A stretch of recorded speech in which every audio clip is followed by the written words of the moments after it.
Pres Anies Saudara sebut Republik didirikan untuk semua, bukan untuk anggota keluarga atau untuk satu golongan tertentu saja. Apa sebenarnya maksud pernyataan Anies Baswedan? Kita bahas malam ini bersama dengan perwakilan Timnas Anies Muhaimin, Saan Mustafa, ada juga juru bicara TKN Prabowo Gibran, Billy Mambrasar, dan di studio sudah hadir juru bicara TPN Ganjar Mahfud, Masinton Pasaribu. Bang Masinton, selamat malam. Ya, selamat malam. Kang Saan, selamat malam. Bang Billy, selamat malam. Selamat malam. Malam. Saya mau ke Kang Saan dulu deh. Kang Saan, jadi sebenarnya apa sih maksud pernyataan Mas Anies ini menyebut Republik didirikan untuk semua, bukan untuk anak, bukan untuk kepentingan tertentu, keponakan? Ya, memang Republik ini didirikan oleh para pendiri bangsa itu bukan untuk memfasilitasi anak, ponakan, kemenakan dari pejabat atau pemegang kekuasaan saat ini. Republik ini didirikan itu untuk memberikan putra-putri terbaik bangsa untuk bisa mengelola bangsa ini dengan baik. Jadi sindirannya langsung ke Pak Jokowi dan juga Mas Gibran ini? Enggak. Ini ditujukan ini untuk mengingatkan semua. Termasuk mengingatkan kepada diri sendiri, Mas Anies sebagai calon presiden, dan mengingatkan kepada yang lain. Jadi tidak ada sasaran tertentu yang dituju, enggak. Ini lebih mengingatkan kepada semua, karena pemilu adalah momennya, momen untuk mengingatkan semua, kelak siapapun nanti yang terpilih, bahwa semangat dari para pendiri bangsa mendirikan republik ini harus menjadi pegangan semua. Ya, itu satu. Yang kedua, karena ini harus menjadi pegangan semua harus memahami bahwa pemilu adalah jalan menuju kepada cita-cita kemerdekaan. Pemilu adalah jalan menuju kepada tujuan berbangsa dan negara.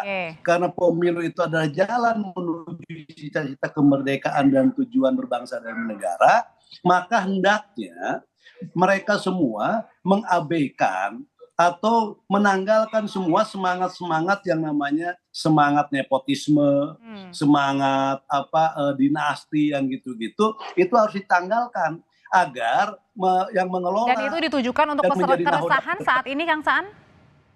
Ya, kita memang kalau misalnya dilihat ini mengingatkan semua, dan kalaupun misalnya ada fenomena dan sebagainya, ini sekali lagi ini bagian untuk mengingatkan ke semua pihak. Jadi tidak ada yang pesan tertentu kepada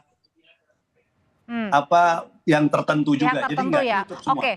Kalau gitu saya tanyakan ke juru bicara TKN Prabowo Gibran, Bang Billy Mambrasar, yang juga sebenarnya merupakan staf khusus presiden ya. Kalau dari Bang Billy sendiri ngelihatnya kenapa sih Capres Mas Anies sampai juga Capres nomor urut 3 Mas Ganjar juga ngomongin hal yang serupa nih? Keresahan apa yang ditangkap, Bang? Ya, menurut saya gini, kalaupun akhirnya memang ditujukan kepada presiden, sindirannya adalah ditujukan kepada Presiden Joko Widodo, sebenarnya jawabannya sederhana. Seluruh proses administrasi yang sesuai dengan regulasi, sesuai dengan perundang-undangan telah dilakukan. Yang pertama. Yang kedua, seperti perkataan Presiden Joko Widodo bahwa kembali lagi hak demokratis itu ditujukan kepada rakyat. Apakah rakyat memilih atau tidak memilih? Hak paling utama terutama ada di tangan rakyat. Kalau memang dipilih oleh rakyat, maka itu menjadi pilihan rakyat. Kalaupun tidak, maka tidak. Yang ketiga, kalau kita belajar daripada pelajaran bangsa-bangsa lain ya, kita belajar dari yang paling jauh dulu, Amerika Serikat. Kita lihat beberapa presiden yang membuat achievement besar ya untuk bangsa Amerika menjadi negara superpower seperti sekarang, itu juga adalah lahir dari anak-anak politisi atau anak-anak pemimpin yang sebelumnya mereka telah menjabat. Saya kasih contoh, salah satu presiden yang paling dikenal sepanjang masa oleh Amerika Serikat, John F. Kennedy. John F. Kennedy ini membuat 5 pencapaian utama yang diingat oleh bangsa Amerika. Satu adalah dia berhasil membawa Amerika keluar dari krisis. Nah, kalau dikaitkan dengan bangsa kita nih, Indonesia, Bang Billy. Ya, sebentar saya selesaikan dulu. Kemudian yang kedua, dia mengangkat ekonomi Amerika menjadi superpower. Dia membuat banyak sekali hal-hal besar. Negara yang paling dekat, bahkan Lee Kuan Yew, anaknya Lee Kuan Yew yang menjabat sebagai Perdana Menteri, Lee Hsien Loong, berhasil membuat Singapura juga menjadi negara sekuat dan sebesar sekarang, gitu kan. Dan saat ini, setelah melalui proses yang legal, proses yang patuh terhadap hukum, proses yang sesuai dengan yang seharusnya, Mas Gibran kemudian menjadi cawapres dan tinggal tunggu waktu untuk membuktikan apabila nanti rakyat memilih dia secara demokratis dan kemudian dia terpilih dan dia akan membuktikan waktu yang akan membuktikan bagaimana dia membuat pencapaian yang besar. Kalau dikaitkan dengan negara kita, kemudian apa yang salah dari semua proses yang telah dilakukan dan kemudian ketika dia membuktikan, jadi nggak ada yang salah ya kalau misalnya keluarga maju ya. Betul, dia melakukan ini untuk negara dan bangsa Indonesia, bukan untuk kepentingan keluarganya juga. Seperti itu. Bang Masinton. Jadi kan yang disampaikan Mas Anies itu ya benar. Sebagai sebuah sejarah bahwa sejarah bangsa kita itu didirikan oleh kaum terdidik. Tapi kaum terdidik yang mana? Kan gitu ya. Tentunya kaum terdidik yang sadar. Punya kesadaran memperjuangkan nasib bangsanya dari tindasan kolonialisme dan imperialisme. Karena banyak juga kaum terdidik itu yang tidak punya kesadaran, malah dia menjadi bagian dari komprador, gitu ya, yang melegitimasi seluruh kebijakan-kebijakan kolonialisme pada saat itu. Nah jadi kaum terdidik itu basis sandarannya adalah etika dan moral. Kalau dikaitkan sama sekarang, apa? Kalau dikaitkan sama sekarang, nah kalau dikaitkan sama sekarang, ya kaum terdidik yang mental komprador itu ya MK kemarin tuh, gitu loh. Putusan MK maksudnya? Iya, yang melanggar etik itu putusannya kaum terdidik, iya, kaum terdidik, tapi bukan yang memiliki kesadaran untuk menegakkan hukum dan kebenaran itu, malah menabrak etika di sana. Tapi terlepas dari itu semua tadi Bang Billy juga bilang kan semuanya bisa dong, siapapun bisa maju untuk memajukan bangsa, kalau hal positif kenapa enggak? Lah iya, semua punya hak, punya kesempatan gitu loh. Tapi melalui proses, satu. Kedua, tidak melanggar aturan, tidak melanggar etika. Kan itu Pak. Karena apapun ya, bangsa ini bisa tumbuh berkembang kalau pemimpinnya memiliki budi pekerti, memiliki etika, menjunjung tinggi moralitas. Itu syarat sebuah bangsa yang bisa tumbuh, maju dan berkembang. Bukan pada persoalan tataran administratif, oh ini bisa, tapi etika, moral diabaikan. Gitu jadi loh. soal etika dan moralnya ya? Oh iya, itu pentingnya hari ini ya, bangsa ini perlu pemimpin yang memiliki budi pekerti. Mengelola bangsa ini bukan persoalan administrasi. Oh ini nggak ada aturan yang dilanggar secara administratif, tapi lu melanggar etika kira-kira gitu. Lu melanggar moral. Basis kepemimpinan itu ya basisnya adalah moralitas dan etika. Saya balik lagi ke Kang Saan. Kang Saan, sindiran Mas Anies ini nggak main-main ya, udah 2 kali, berarti serius dong sindiran Mas Anies ini? Ya gini, ini kan tadi Mas Billy sampaikan, kita juga nggak mempersoalkan. Kita bisa komparasikan di Amerika, di Singapura. Tapi kan mereka berproses panjang. Misalnya George Bush lah misalnya. Diganti oleh George Bush Junior. Tapi ada proses panjang sebelum ketika bapaknya lengser. Tapi ada proses yang panjang sehingga ketika kehadiran mereka itu juga tidak mempersoalkan. Jadi sebenarnya kita tidak mempersoalkan, tapi prosesnya dan sebagainya. Nah yang kedua, kenapa Mas Anies ngomong ini? Ini kan soal kita ingin kunci utama itu soal keteladanan. Tadi kalau Bang Masinton soal etik, moral dan sebagainya, soal keteladanan. Ketika kita diresahkan oleh fenomena di bawah misalnya, sampai dulu DPR membuat undang-undang terkait dengan soal dana kutip politik dinasti ya, yang akhirnya juga dibatalkan oleh Mahkamah Konstitusi karena itu menyangkut terkait untuk pilkada ya waktu itu terkait dengan soal hak asasi manusia. Kita tidak mempersoalkan, walaupun kita nggak larang, itu ada jeda saja, jeda 5 tahun. Itu waktu itu ada jeda 5 tahun. Jadi yang Kang Saan mau sampaikan adalah siapapun boleh maju, siapapun boleh berpolitik, asal prosesnya, etikanya, caranya. Ada proses dan ada pertanggungjawaban. Secara tadi proses, keteladanannya dan sebagainya. Tahan dulu sampai situ ya Kang ya. Saya mau tanyain ke Bang Billy. Bang Billy tadi katanya siapapun boleh maju kok asal ada etikanya, ada prosesnya. Satu, proses ya. Kalau saya kasih contoh lagi kembali ke John F. Kennedy, ketika dia pertama kali menjadi politisi, dia masih umur 20-an. Kemudian dia mengambil pimpinan di beberapa posisi dan kemudian dia ditunjuk sepanjang sejarah menjadi salah satu presiden Amerika Serikat termuda. Ya, artinya apa? Artinya proses tersebut dijalani bisa cepat, bisa lambat, tetapi proses. Kata kuncinya dari bangsaan proses. Mas Gibran berproses. Ya, Mas Gibran berproses, sempat memimpin menjadi kepala daerah. Ya, Tapi lebih tadi dari kata Bang setahun, 2 tahun. Masinton bilang ada yang tadi putusan MK begitu. Mas Masinton move on karena keputusan telah dibuat, kita melihat ke belum depan, move on kita ya Bang fight, katanya. gitu kan. Oke. Semua telah dilalui, move on, titiknya sudah selesai.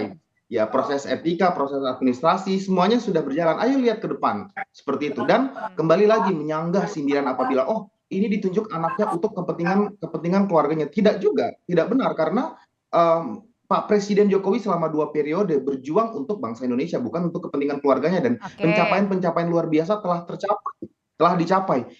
Pak Prabowo berkomitmen untuk melanjutkannya bersama dengan Gibran, juga untuk bangsa dan negara, bukan untuk kepentingan keluarga, bukan untuk kepentingan pribadi. Pak Prabowo mikirin apa lagi, usianya dia, kekayaannya dia, apa yang telah dia capai, yang dia Mas Anies juga bangsa, negara, bukan kepentingan. Oke, kalau gitu sekarang saya tanyain, katanya belum move on Bang. Itu yang mengerdelkan persoalan. Sebentar, Mbak Audrey, satu dulu. Saya pengen bilang kebetulan karena Bang Masinton juga ada di sini. Bahkan salah satu presiden terhebat bangsa Indonesia, Bu Megawati, lahir dari anak politisi handal Indonesia, Pak Soekarno gitu. Artinya apakah ini kemudian kita melihat sebagai dinasti? Tidak. Ibu Megawati ketika terpilih menjadi presiden, anak daripada seorang presiden sebelumnya, apakah ini sesuatu yang salah? Tidak juga. Dan dia mencetak sejarah sebagai presiden. Bang, ini Bang Masinton menanggapi ini. Satunya Indonesia. Nah, dulu di situ ya, Bang. Ya, gitu. Itu ketidakpahamannya. Jadi kita memahami ketidakpahamannya. Bu Megawati itu berproses dan tidak ada aturan yang ditabrak. Ini Gibran juga berproses, Bang. Terima kasih Abang bilang saya tidak paham gitu kan. Ya, Sangat paham. Putusan MK itu ada pelanggaran etik berat dengan Majelis Kehormatan Mahkamah Konstitusi. Jadi itu harus dimaknai di situ. Jadi tidak bisa kemudian menyatakan, oh ini sudah kita harus move on apa segala macam. Yes, oke. Ini kita move on, kita hadapi pemilu, kita jalani pemilu. Tapi kita tetap harus mengingatkan bahwa ada proses etik yang dilanggar di sana, di MK itu. Dan itu putusan Majelis Kehormatan Mahkamah Konstitusi. Kemudian tadi dia memperbandingkan tentang kepemimpinan muda di Amerika. Mereka lahir melalui sebuah proses yang tidak melanggar etika, tidak melanggar aturan. Jadi ya, ketika kemudian muncul pernyataan-pernyataan, kenapa kemudian ini cenderung kok kayaknya membangun dinasti, karena orang melihat ada aturan yang ditabrak. Kenapa kemudian orang melakukan kritik? Oh ini model belimbing sayur katanya. Ini calon yang rasanya asam, kecut lagi. Nah itu muncul tuh diksi-diksi begitu, fenomena seperti itu di sosial media dan lain-lain sebagai sebuah kritik publik terhadap fenomena yang ada sekarang. Bukan kita tidak move on, sangat move on, kita bergerak, beranjak, maju menghadapi pemilu ini dengan jujur, adil dan terpercaya. Capres Mas Ganjar juga setuju dengan pernyataan dari Mas Anies ini? Ya tentu, itu sebagai sebuah fakta sejarah bahwa bangsa ini didirikan oleh kaum terdidik. Kaum terdidik yang itu yang saya katakan tadi. Kaum terdidik yang sadar untuk memperjuangkan bangsanya keluar dari tindasan kolonial dan imperialisme tadi. Bangsa terdidik itu juga ada dua modelnya. Bangsa yang terdidik dia sadar, dia akan menjadi sandaran perjuangan masyarakat tadi, rakyat tadi. Dan ada bangsa yang terdidik, tapi dia menjadi legitimator tuh terhadap penindas yang disebut komprador. Dia disebut juga tuh intelektual tukang disebut itu. Dia terdidik, tapi dia komprador, agen. Sebagai yang melegitimasi tindakan-tindakan curang tadi itu. Oke, kalau gitu satu pertanyaan terakhir ke bapak-bapak semuanya. Kang Saan, kalau gitu sebenarnya apa sih yang ingin disampaikan oleh Mas Anies? Pengingat apa yang ingin disampaikan? Coba disampaikan oleh Mas Anies. Ya gini, kita ini kan ada keresahan ketika kita melihat fenomena-fenomena di bawah di daerah. Kepala-kepala daerah itu mempraktekkan politik-politik banyak yang dinasti ya, dari suami ke istri ke anak, terus juga ada nepotisme dan sebagainya. Ini juga menimbulkan sebuah kegelisahan tersendiri. Nah, sebelum kita menangani fenomena yang ada di daerah, itu muncul fenomena di tingkat elit. Nah, seakan-akan apa yang terjadi di daerah itu mendapatkan legitimasi bahwa apa yang dilakukan di bawah itu tidak ada masalah. Toh di level elit juga itu dilakukan yang sama. Artinya mereka mendapatkan sekali lagi justifikasi melakukan itu. Nah, maka yang Mas Anies ingin sampaikan adalah elit atas itu harus memberikan keteladanan. Teladan dari atas akan merembes ke bawah. Nggak ada rembesan itu harus dari bawah ke atas. Memberikan contoh ya? Contoh teladan. Oke, baik. Bang Billy.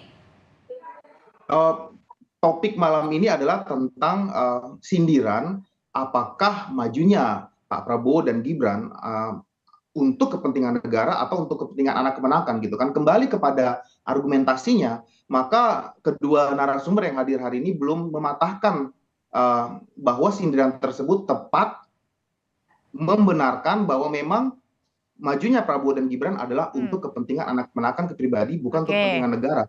Jadi belum dipatahkan. Malah Bang Masinton kembali lagi kepada keputusan MK tentang etis dan tidak etis. Padahal gugatan nomor 141 2023 oleh MK sudah memperkuat dan memantapkan putusan MK nomor 30 tahun 2003. Artinya tidak ada perdebatan lagi di sini gitu ya, Bang? Dan mengikat sebagai institusi negara. Jadi move on ke depannya. Singkat Bang Billy. Hari ini sama sekali tidak terpatahkan, belum terpatahkan gitu. Memang mereka maju adalah untuk kepentingan negara. Baik, artinya tidak usah ada perdebatan seharusnya ya, dan tidak ada saling sindir. Betul. Bang Masinton. Kepentingan negara kesannya kayak mereka aja tuh perjuangkan negara. Kita ngobrol di sini nggak membahas tema negara tuh. Nah, itu kekonyolan bahwa negara ini adalah saya. Itu bahaya betul itu. Jadi perdebatan kita bicara ini memang nggak dalam konteks negara nih. Gitu loh. Kita ngobrol sama Pak Saan, emang nggak dalam konteks negara. Emang dia aja tuh yang ngerti negara, ngerti apa gitu loh. Itu yang mau kita maksud, penyesatan seakan-akan heroisme tentang negara ini yang mereka. Gitu yang menepuk dada, saya ini berjuang untuk atas nama negara. Jadi sindiran ini juga untuk mengingat ya Bang ya? Lah iya, ini bahwa tadi temanya adalah bahwa bangsa ini didirikan oleh kaum intelektual, kaum cendekiawan, mereka yang sadar untuk memperjuangkan bangsanya, berjuang melampaui zamannya, bukan untuk kepentingan diri dan kelompoknya, apalagi kepentingan keluarganya, tapi untuk kepentingan sebuah bangsa yang merdeka. Itu pesannya. Bang Masinton, terima kasih. Kang Saan, terima kasih. Bang Billy, terima kasih. Saya selalu, kita jumpa lagi di lain kesempatan. Terima kasih, Bang Billy. Terima kasih.